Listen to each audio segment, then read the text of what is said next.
Degrees, and we are broadcasting from the Lazar Ford Lincoln Studios at WFOY. Lazar Ford Lincoln, driven to inspire. And as always, welcome to Affordable Housing Matters, a program on local housing issues presented by WFOY on the first Friday of the month, sponsored by the St. John's Housing Partnership, and produced in cooperation with the Mike Bontz Public Relations. Now today, Bill Lazar, Executive Director of St. John's Housing Partnership, is talking with Mark LeMaire, President, CEO of United Way of St. Johns County, serving St. John's and Putnam counties. LeMaire joined the Community Foundation of Northeast Florida in 2013, and he directed a $5 million annual donor portfolio based on international relief, housing, education, and environment. Signed and implemented an annual competitive grant process exclusively for Putnam County, and managed St. Johns County donor and grant investments. As a former United Way executive, LeMaire led the organization's planned giving effort, secured new planned giving commitments, stewarded the organization's annual community investments and volunteer center, built a neighborhood-focused funding initiative, oversaw a $6 million annual budget, and developed and implemented an online grant application process. Yeah. There we go. You've done very well. Gentlemen, take it away. Thank you. Thanks, Larry. Well, we're here with Mark today, and Mark is our new executive director for United Way. You've been there now a year? No. Almost. It's your first year. It's in the first year. But yes. the United Way's been serving our community here, I think, longer since before I was born. I think it was 1957. Ah, Yeah. I was one. You. But let's see, 16 years from now. Yeah, there we go. Well, it's, the Housing Partnership has received funding from United Way for some of our home repair services, I think going back to 2000 or 2001 when we got started. But I just think I wanted you to come on because recently the United Way put out this ALICE report, which some people are familiar with, but you and I look at things like that all the time because it kind of helps give us a barometer of where do we need to go and what do we need to do. Sure. Can you tell people a little bit about that? Yeah, absolutely. Well, first of all, thanks for this conversation. I feel like we've seen each other a lot in the last 24 hours. But no, thanks for the space and happy to talk about United Way and what we're up to. And I don't know if the audience is aware, but we do focus on three particular things, which is the context for talking a little bit about ALICE. We focus on health, education, and financial stability. So paying attention to data about how our community is doing, that's really important. So the ALICE report comes out every couple of years, and ALICE stands for Asset Limited Income Constraint. So this is a portion of our community, our population, not just here, but across the country, that they make just above the federal poverty level, but not quite enough to thrive. So we, in our funding and our work as an organization, we really use that as filter for how we try and invest into good programs here. And we're proud to be your partner for a long, long time. Yep. Well, and it's something, I think you have 30 plus agencies that you fund? Yeah. So every year we invest into 34 partner agencies in St. John's and Putnam. And what I've seen over the years, in some cases I think it's kind of sad, but why we talk about affordable housing so much is that lots of our local nonprofits who work with any part of our community population are finding out that their customers, their clients, the people that they assist, have some kind of challenge related to housing. It could be that they can't find a reasonable place to rent based on their income or their fixed income. It could be that, they're just trying to figure out how to stabilize themselves, or they hit a blip in the road and they had to decide between, can I fix the car to get to work or do I pay the landlord? Yeah, right. And you've got partners that you fund that help address some of those kind of which is really critical, because to a large degree, I think that the idea behind the ALICE report and your focus is you want to help stabilize our community. Having someone in crisis is always more expensive. It's kind of like you're the preventive medicine of the community. If we take care of people before they fall apart, it's a lot cheaper. Yeah, I think, and we the audience, or whoever's listening, may think about us in maybe a traditional way, which is as a fundraiser and then maybe as a funder. And that's true. I mean, everything we do, Bill, and you know this in your work too, everything we do is really generated by people's generosity, right? So when people are generous and they want to invest, and we do live in a very generous community, they want to do good. We couldn't do what we do, certainly without generosity, but also without partners who are doing the work. And I think related to housing, I know we were texting yesterday sort of about this meeting, and I was thinking about how our investments, there are investments we make every year with those partners that tend to, you could say, that's a housing grant, whether it's helping a woman flee from an unsafe place, or from a time of disaster, helping someone get to a place of security, or helping someone repair their credit, or truly someone who's unhoused and they need a place of shelter. There are grants we make in that space, but I think also, to your point, we also do work and also fund stuff that you might not typically consider to be housing, whether it's helping with food insecurity, or helping even families who are battling mental health challenges. All of these things are pretty interconnected. They are. I mean, Greg Dent is a psychiatrist at Flagler. I think he may have retired. He was on our board when we first got started. But Greg pointed out to me one time, he said, I can do all the counseling I want. I can prescribe all the medication I want to get someone stable. He says, but if they go home and it's raining on their bed, all my work goes out the window. Fair enough. Yeah. So I mean, that's what I think a lot of your partners, do. And food insecurity is huge, because it really is, does somebody eat? Can they pay the rent? And y'all just did the big post office food drive, which always fascinates me, the amount of canned goods and everything that you get. And it's all based on people in the community just thinking that morning to put out a bag. That's right. Yeah, that was pretty amazing. That was May 13th, and the postal carriers in St. John's, they collected, I believe it was about 60,000 pounds of food. Wow. So we served 19 agencies, and that was a great day, no doubt.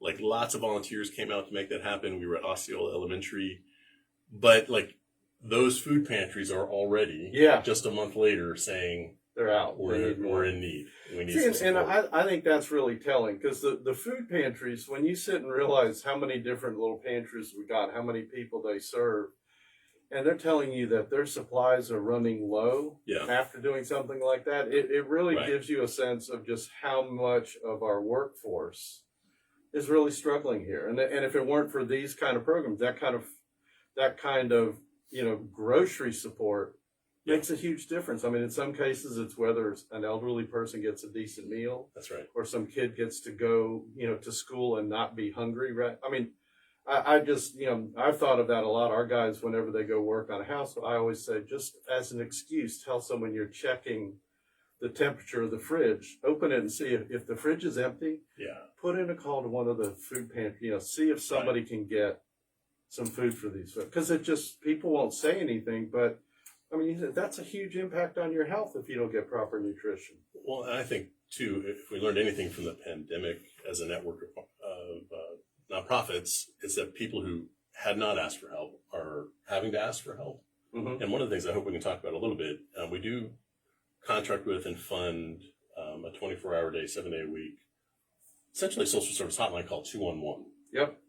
Which can be a resource for people who are trying to find help, but maybe for the first time they've never had to access the network and figure that out. He's going to make us wind up for a minute. Take a nap. I saw him doing a little signal. When we go back on, let's talk about 211 for a minute, because I use that a lot. Even when I'm just talking to someone who's trying to help somebody, I go, look, I'm not really sure. And Jenny's a good example. I can say, call Jenny Harvey at United Way and she'll tell you. Yeah. You have been cut out by the computer. That's okay. I thought we were already cut out. He and I were just chatting. Well, it sounded like you were making sense. Mark, just encourage him, okay?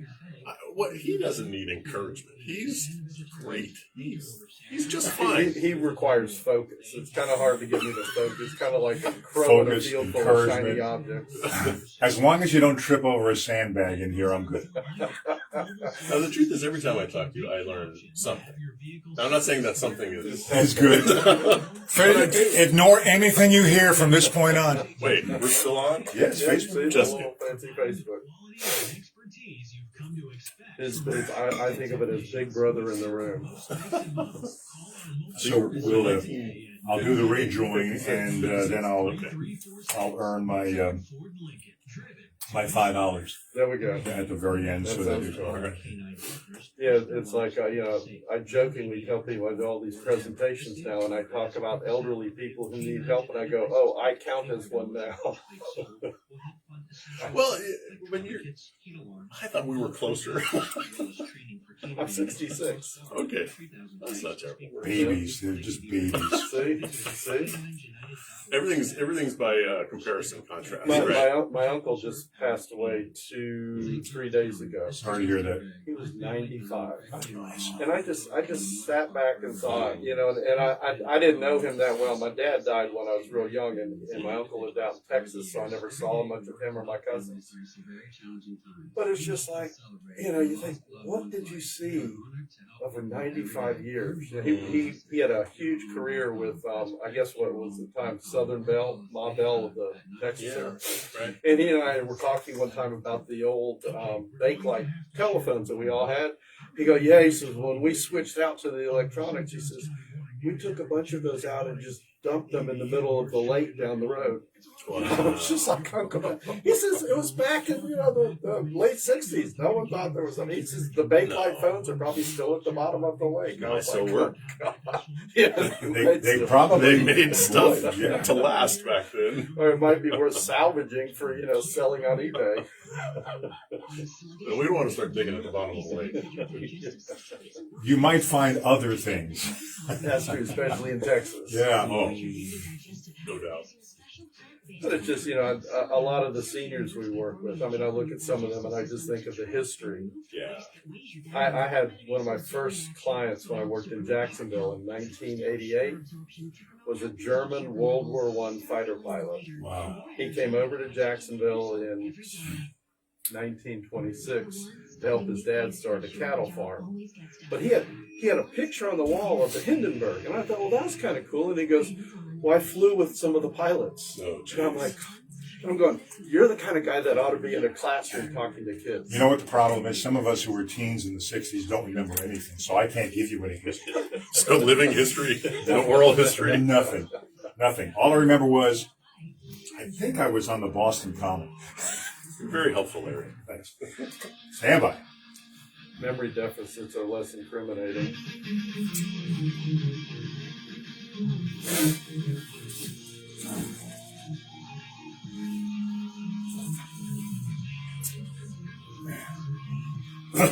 Beautiful product, they said.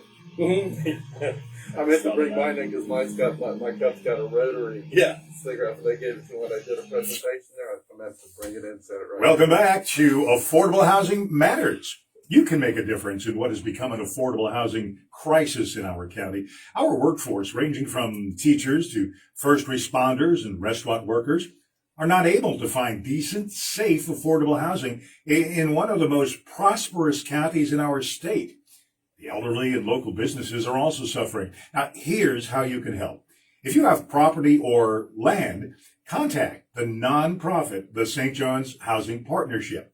If you are not in a position to donate for affordable housing, SJHP can possibly purchase and build affordable housing for community members. You can also make a cash donation or bequeath a gift. SJHP can give you further information about the tax and financial benefits of these and other gift methods. Visit www.sjhp.org. And as we get back to our guests today, Bill Lazar and Mark LeMaire. Bill, let me ask you a question. June is National Home Ownership Month. Yes, sir. Can you tell us a little bit about what that's about? It's been going on, I think, for about 15 to 20 years. It's basically federal HUD started the idea a long time ago that we need to just celebrate the whole idea of the dream of home ownership. That is such a bastion of stability for so many families in America. You own your home, You know, it's stable. You know, your mortgage isn't going to change a whole lot. You know, your kids aren't going to have to change schools, you know, as you move from one district to the other. So it's a tremendous stabilizing factor for many. And it's one of the main goals when we work in affordable housing is, can we get someone to the point to where they can own their own home, you know, where they start building equity, where that money that they pay every month starts to benefit them in the long run. And so that's part of what it was. Mark and I yesterday were at a program that the Habitat locally set up, you know, to begin celebrating National Homeownership Month. And I was very impressed. They had about 150 people, I think, showed up there. But it's just, that's, you know, that I think that's what a lot of employers would like to see. You know, if you can tie your employee to a mortgage, their chances are they're not going anywhere. They're stable. They know what their housing expenses are going to be. So it's a big, important goal that I think all of us need to look at, just in terms of who can we help to do it. And with the real estate market in St. Johns County going through the roof, that's become an even greater challenge, just simply because we're competing with real estate investors and people who want to move here who I think have more money than common sense. So that's kind of the whole month is designed to do things that highlight that. The housing partnership, we're slowly building new homes for local families. And we sort of do it for folks that are a step or two above, who can finance something or partner with Habitat. So Habitat works with folks who need some special financing, because Habitat does an amazing 0% mortgage that makes all the difference in the world. But we'll work with part of the workforce that we can get them to the bank. Their challenge is that, for the most part, we're selling homes to people who can't afford, pick a number, over $300,000. And there's very few places being built in our community for less than that right now. And ultimately, it's not as much the price of the cost of the house. It's what's the monthly payment going to be. And with the financing that we can get through USDA, we've still got people buying a 3-bedroom, 2-bath house for $1,400 a month. You can't find something to rent in this town for that right now. So that's kind of part we're all doing with National Homeownership Month. I wanted to go back and talk about the 211 program United Way has, because that's really an amazing resource. That actually covers more than just St. Johns County. I mean, it covers multiple counties in Northeast Florida. But tell people a little bit about how that works, because I think it's a great resource. Sure. I do want to say I'm super proud of our team at United Way. And I think one of the things in our DNA is, you know, we pride ourselves on working to connect people to resources as they call, as they reach out, as partners try and make some collaborations. And at the same time, we invest into a contract with 211, which for us covers St. Johns and Putnam counties. And what is it? It's essentially on your phone. If you press 211, you're connected to someone 24 hours a day, 7 days a week, who can help an individual, a household, really sift through where their situation is and where they need help, and then how they can then find resources they need. So it's sort of like the 911 for social services. And it is a statewide effort, but we partner here in St. John's and Putnam's with United Way of Northeast Florida, who manages that particular call center. And I think we were texting about this yesterday too, Bill, that over the last 12 months, just to underscore the importance of housing and concerns, there have been over 1,300 phone calls to 211 from just St. Johns County, people asking for help. And over half of those calls had to do with housing. Yeah. It was either we need help with rent or utilities, or we're stuck and we need a place to go. Well, and that, you know, I mean, I use 211 a lot when someone calls and is asking me, can you help someone with housing? And you start getting into it, and there's usually other things that are going on. And I go, well, I know there's a food pantry, I know there's soap, but I'm not sure who does what right now. But if you call 211, they'll get you to the right person. Because the last thing I like to do is give somebody the wrong number and they end up calling, oh, we're out of funds, or we don't do, you know, just people are in crisis, don't need to get sent down a rabbit trail. If you can send them to 211 and they get the right information about where to go. And I tell people all the time, if you find somebody in trouble, that's the number you can pick up and say, I've got someone who's broken down on the side of the road who's trying to get to Daytona. Is there anything that might help them with that? And call 211, and sometimes there is. That's right. Well, and it's funny. I know we're talking about, just for the break, Well, that's not a very radio speak. Just for the break, we were talking about how people who haven't been used to finding help or accessing help oftentimes turn to their neighbors, their friends, their family, or their faith community. Yeah. And so we want to promote as much as possible this resource. And it may just be that next step, right? You often then have to collect those resources together, think about your situation, and then call for additional help. But I think the thing that we are really concerned about as we go forward into this next year is making sure that people that want to be generous, whether that's in a company or individuals, that we are doing a good job at United Way at educating and sharing about needs, but also the way that people's dollars are having an impact. Sure. And I had a question for you. I was curious about something related to philanthropy. And I know we've talked about this before, related to like what do you, when you think about donors or people who want to be generous and affordable housing in general, like what advice would you even offer to us as we're trying to educate and encourage people to be more generous? Like, what is it about affordable housing that you think people should be aware of, or how to define that? Housing impacts people on so many different levels. Like my heart has always been tied to seeing seniors have a decent, safe place to live. I mean, I look at folks who have worked all their lives. I remember one of my first clients here in St. Johns County was an elderly African-American man named James Warner. He was one of the early masons who helped build some of the concrete block buildings out on the island. Wow. And so in the 50s, 60s, 70s, I don't even know when his career started in, he got to be almost a superintendent, was making good money. Yeah. He and his wife were going to travel when he retired. And she got hit with something that I think probably now would have been called Alzheimer's. Mm-hmm. And when I met him, she was just basically almost catatonic, sitting in a chair in the living room. Yeah. And he said, I gave all my money to the hospital trying to figure out what to do. So,